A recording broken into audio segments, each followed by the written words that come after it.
Welcome to Moral Tables.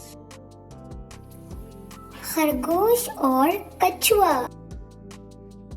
एक दिन जंगल में खरगोश सब जानवरों के सामने छलांगे लगाते हुए बोला, दोस्तों, मुझ जैसा तेज दौड़ने वाला कोई नहीं, मैं तो हवा को भी पीछे छोड़ दूं।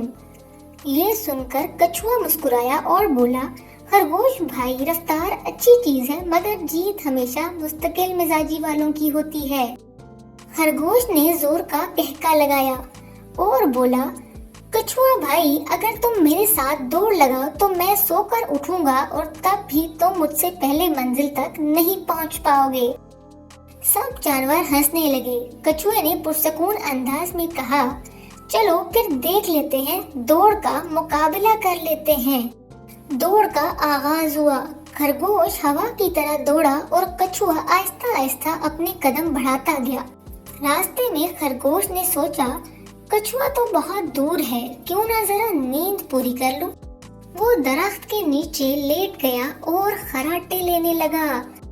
कछुआ खामोशी से अपनी रफ्तार पर चलता रहा। परिंदे तालियां बजाते और कहते, शाबाश कछुए, हिम्मत न हारना। कछुआ मुस्कुराकर बोला, मैं तेज नहीं हूँ मगर रुकता भी नहीं। जब खरगोश जागा तो घबरा कर भागा, मगर क्या देखता है कि कछुआ सुकून और फख्र से फिनिश लाइन पार कर चुका है। सब जानवर खुशी से नारे लगाने लगे, कछुआ जीत गया, कछुआ जीत गया। खरगोश शर्मिंदगी से बोला, अफसोस, गरूर ने मुझे हरा दिया। कछुआ मुस्कुराकर बोला, दोस्त, जीत रफ्तार की नहीं, मुस्तकिल मिजाजी की होती है। ये कहानी हमें सिखाती है कि गरूर हार का सबब बनता है और मुस्तकिल मिजाजी जीत जाती है। Thanks for watching.